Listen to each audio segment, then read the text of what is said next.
Welcome to the Canadian Blind Hockey Podcast.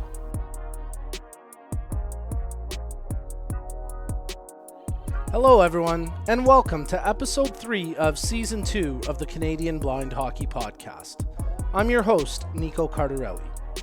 We really enjoyed catching up with Kiefer Jones in episode 2, and we hope you all enjoyed watching it as well and hearing about his passion for blind golf. Personally, I can't wait for the day where Kiefer and I can hit the links together. But here in episode 3, we're going to travel back to the East Coast and catch up with Oliver Pye from the Nova Scotia Sea Kings. In addition to playing blind hockey, Oliver also excelled with the Canadian National Goalball Team. The Canadian Blind Hockey Podcast is part of our Blind Hockey at Home programming. And we're always looking for new and exciting ways to keep the community active during this time when we can't be on the ice together. If you have ideas for some blind hockey virtual programs that you would like us to explore, please send them our way at info@blindicehockey.com. And hey, don't forget to check us out across our social media platforms. And now you can download the Canadian Blind Hockey Podcast on Apple Music, Spotify, and Google Play.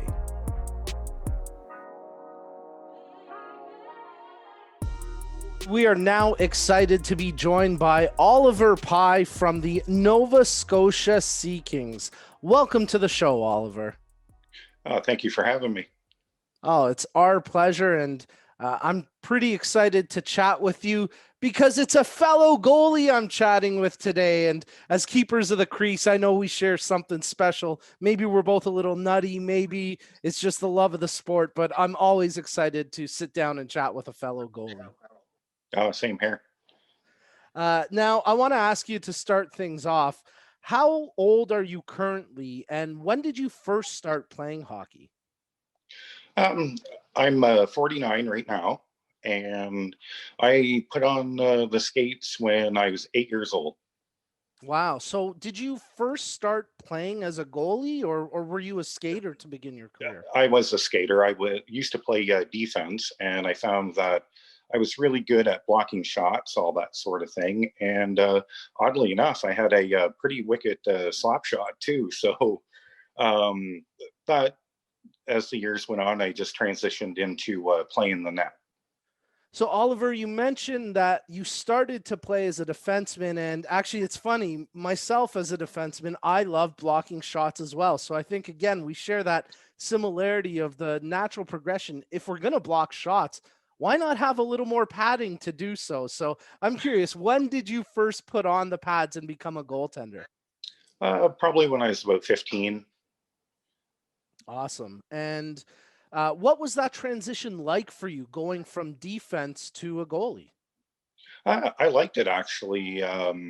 Just just getting familiar with the net, coming out, cutting off angles, all that kind of thing, and making a big save too.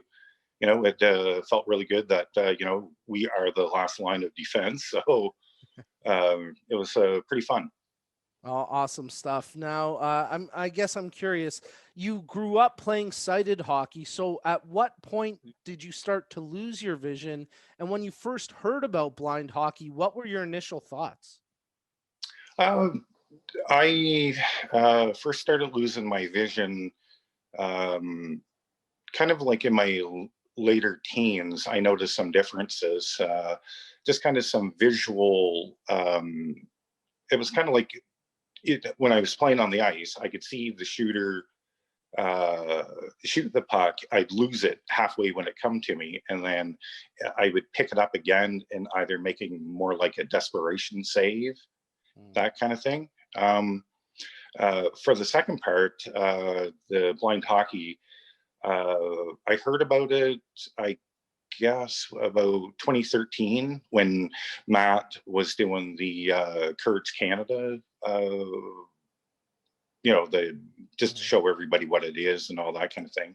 So, and I first started 2017 in the fall. And it was just more so like an experience to get back on the ice and move around a bit. And yes, I felt like Bambi out there for the first time. A little shaky in the legs until the muscle memory comes back and you get more control. I felt really comfortable getting in the net again too.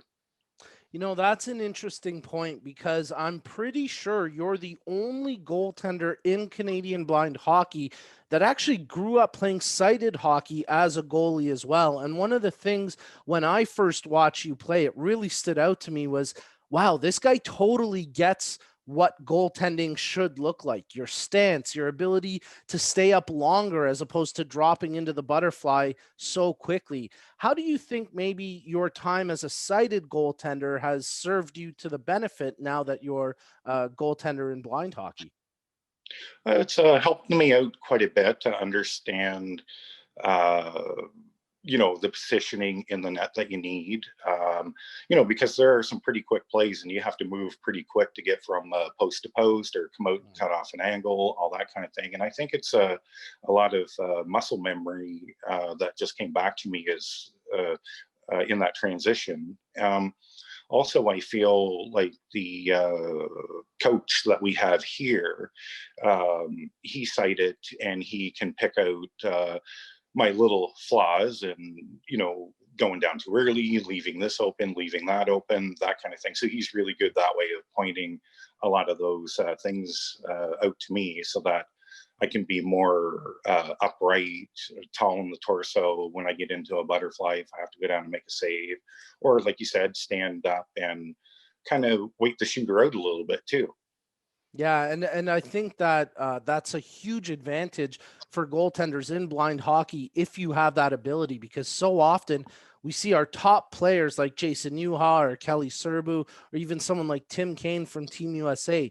They have the ability to pick those corners, and if the goaltender is down too early, you're really giving them a lot of net to shoot at. But you seem to Yeah, have this ability to kind of hold your ground and like you said, challenge the shooter, and I think that could revolutionize goaltending within the sport a little bit. So I really like the way that you play. And I do think that there probably is a direct connection there to your time as a sighted goaltender. But what I want to track back on a little bit is you mentioned when you were 15 or in your late teens and you started to lose your vision a bit. I'm curious, did you ever talk to your coaches at that time about, what you were going through and how you mentioned you would initially see the shot off the stick, but then lose it and have to track it for a desperation save. Did you ever kind of communicate that to any of your coaches? well, when I played, it was a lot of pond hockey, rink hockey. It was organized, but uh, the coaches, well, at that time, I come from a small country town, so they needed somebody in the net. Nobody else wanted to do it, so I was relying on my defense with communication a lot too, which kind of uh, still, transitioning into blind hockey playing the net. Communication with your defense is really huge in this, blind hockey as well. Well, and I was just going to ask you that as well. So now that you've transitioned to blind hockey, and I suppose it's maybe a little bit easier for you to kind of follow the play and track the puck off the stick all the way to you. What's that been like in terms of finding the sport that you love, but a more adapted version that makes it a little bit more conducive for you to play? It's been great. Like I said, have really good coaches, the Canadian level, plus home here in Nova Scotia, uh, you know, being able to play the position, staying upright. I'm 6'3", and when I go down in the butterfly, my shoulders are right at or above the crossbar. Mm, So I have maybe a height advantage there, mhm. but also, you know, like I said, coming out playing angles, reading the puck. I find sometimes, I guess, as a difficulty would be the shots that are coming up really high, Mm. because reaction time, all that kind of thing, to kind of get a good understanding of where the puck is going, that kind of thing, and trying to fight through if there's a defense in front of you or a forward kind of, I guess, screening us, but actually screening us in a audible way, kind of. So that's a really great point, and I don't know that anyone's really brought that up before in terms of, I guess, a noise screen and, like you said, an auditory screen. So what's that like for you tracking the puck? Because obviously the puck along the ice is quite loud and makes a significant amount of noise. But when it's flying through the air, it can be a little trickier to track, especially if you're fighting through a scrum in front of your net. So what's the challenge there been for you like? It's been a bit of a challenge, but I don't panic when that kind of play happens. I just try to stay tall in my net and make sure I take away, a good portion of the net. So, the shooter is either going to shoot it into, a defense, or if it does get through, then hopefully my good positioning would be there to make the save. Now, I got to ask you a little bit about your equipment because there are some great setups from our various goaltenders around the country, but I love your pads. I'm not sure if you're still using them, but you used to have a pair of the bright yellow Marc-Andre Fleury-esque pads, and I remember complimenting you about those one time.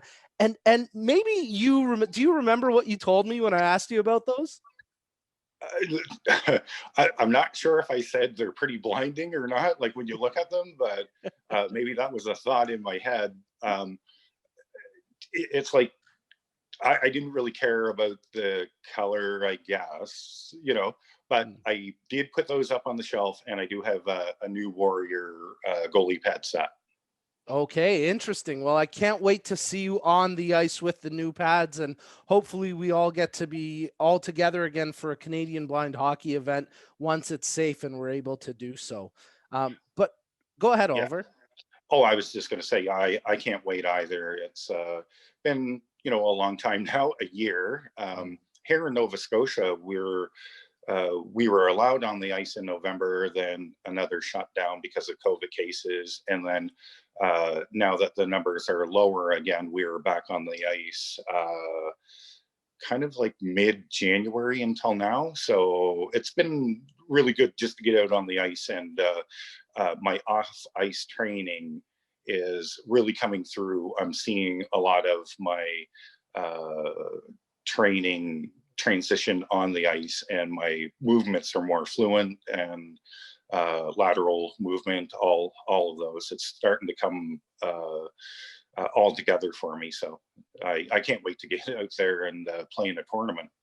Yeah, absolutely. I think we all feel the same way. And since you mentioned it, I need to ask, tell us a little bit more about the Nova Scotia Sea Kings, maybe some of the coaches and the program there, and how it's been such a welcoming program. It's been really, really phenomenal to have a lot of sighted coaches, volunteers come in, meet a group, and actually they're teaching hockey, like younger kids. It's phenomenal. I'm in one portion of the ice. I have sighted coaches shooting on me so they can pick me apart a little bit, encourage me to like cover up spots, with my body positioning and all that kind of thing. And it's really wonderful to see them coach young kids. It's phenomenal, just unbelievable to see, a little kid to get his skates on, gear on. I'm sitting in the locker room just with a big smile on my face to watch it all happen. Well, that's pretty special stuff for sure. We're going to pivot away from blind hockey just for a moment because you also have competed in other para sports and specifically goalball. So I guess how did you first get introduced to the sport of goalball? It was probably 96 or 7. I was attending a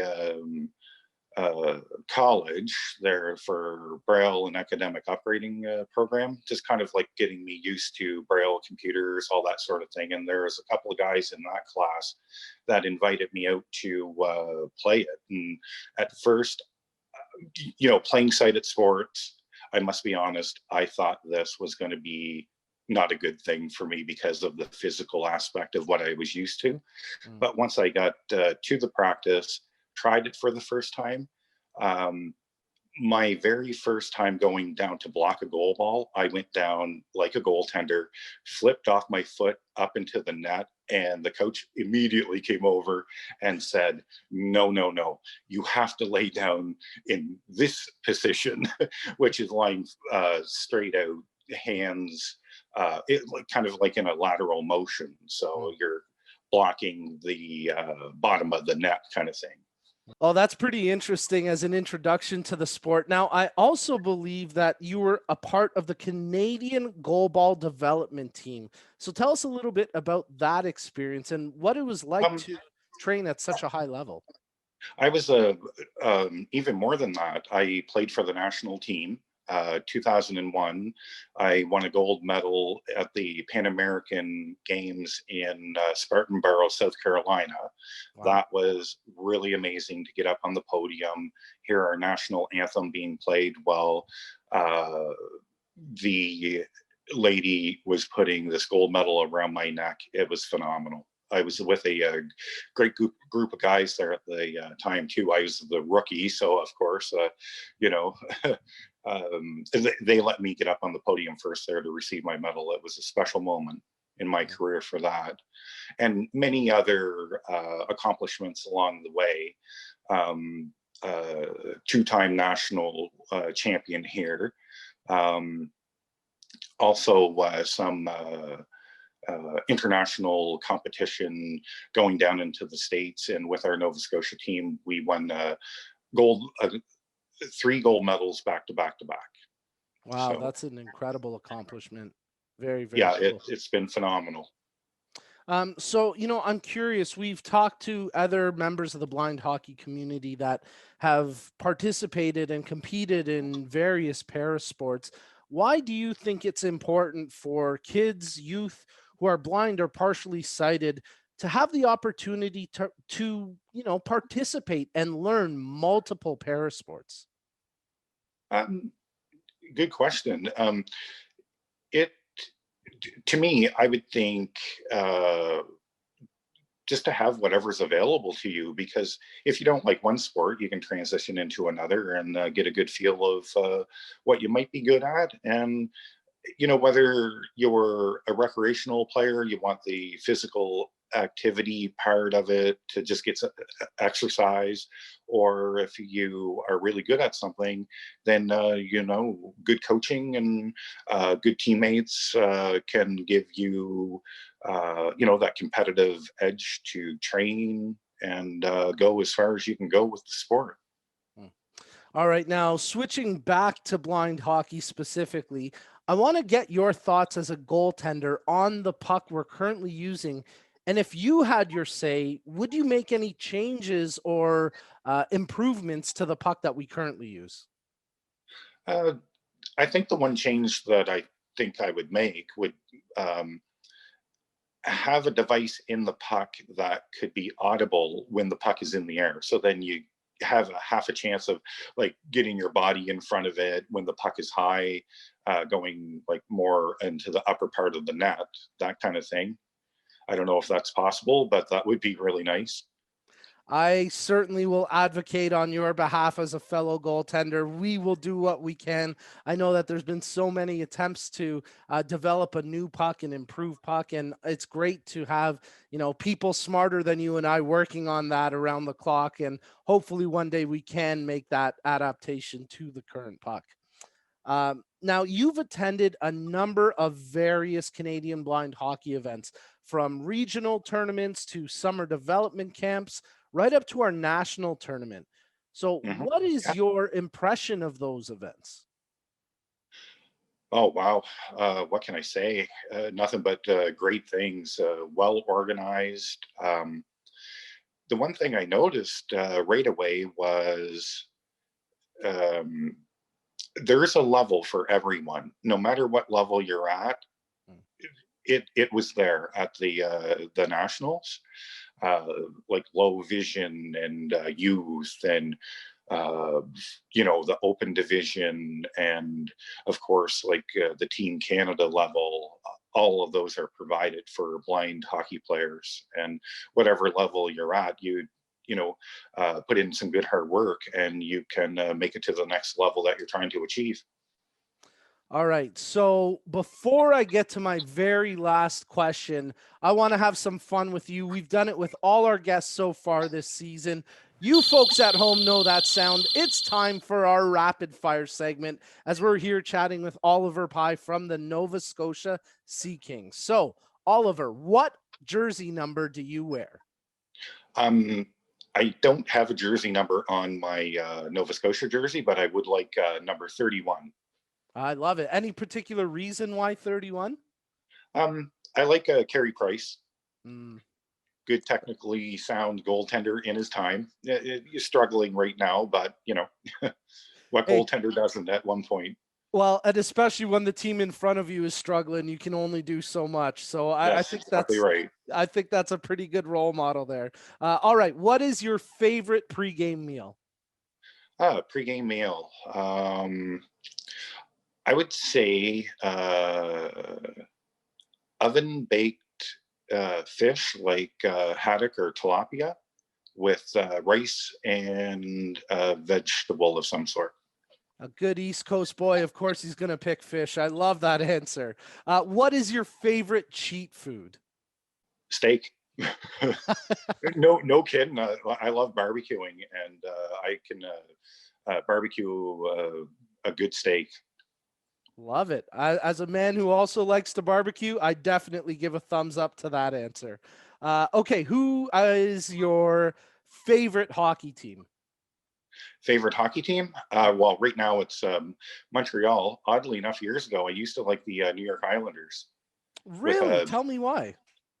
Billy Smith and crazy goaltender for sure. And I used to like Mike Bossy too. Two good, pretty good, two good iconic hockey players player for sure. Yeah. Okay, what is who has been the toughest shooter for you to stop in blind hockey? So far, in all the events that I've played in, probably Kelly Savu, when we just did a promo kind of thing. I think I was at the development camp, and there's Jason and Kelly doing a one-on-one, and I was selected to be the goaltender to try and stop that. So, are you just talking about like the open division that I played in? No, I mean, I think that makes sense. Those are probably two of the best blind hockey players in the world. So it would sort of make sense that they've been the toughest ones you've faced so far. Okay, and to wrap up our rapid fire segment, when you're not strapping on the pads and playing some hockey at the rink, what do you like to do most in your downtime to relax? In the downtime, I like to read books there to my kids. Awesome. And let's give a shout out to your kids, because I know that you're a great dad and you've got a loving, supportive family. Give a quick shout out to your family there. I would like to say thank you to Heather, my biggest supporter. When I go on these tournaments and trips and things like that, she's home taking good care of the kids. And I'd like to say thank you and hello to Ian, Liam, Nathan, and Emma. Awesome stuff. All right, Oliver, you've been a fantastic guest. Before we let you go, I'm curious, where are your ultimate aspirations? What are your hopes and goals within the sport of blind hockey? I would like to someday have a decent shot at trying to make the national team as one of the goaltenders there, for sure.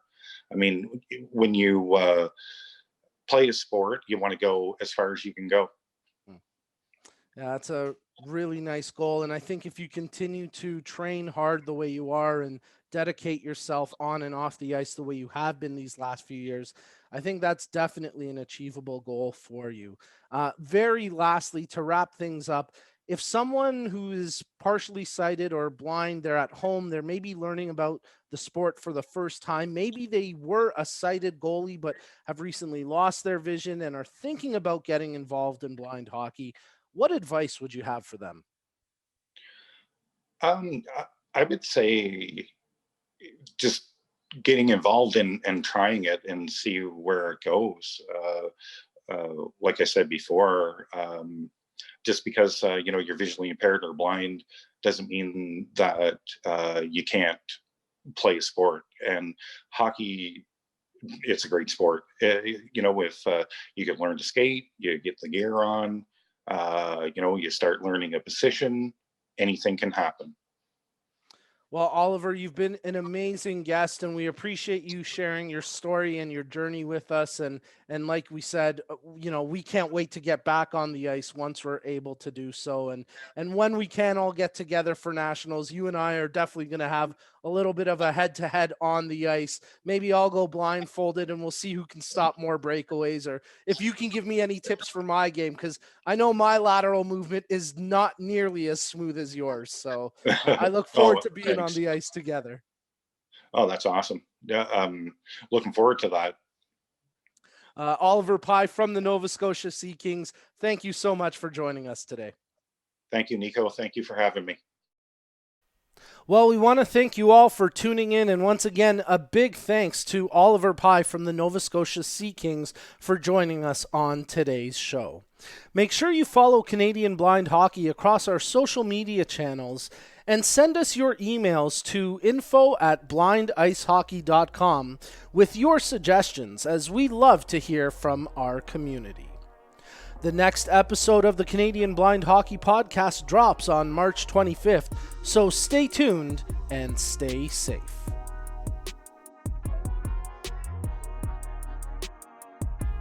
Canadian Blind Hockey programs are brought to you by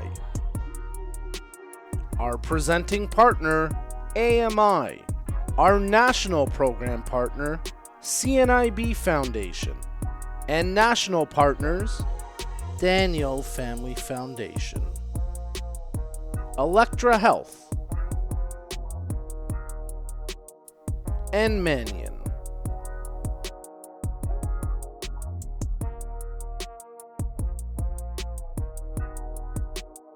The Canadian Blind Hockey Podcast is produced by Parasport TV.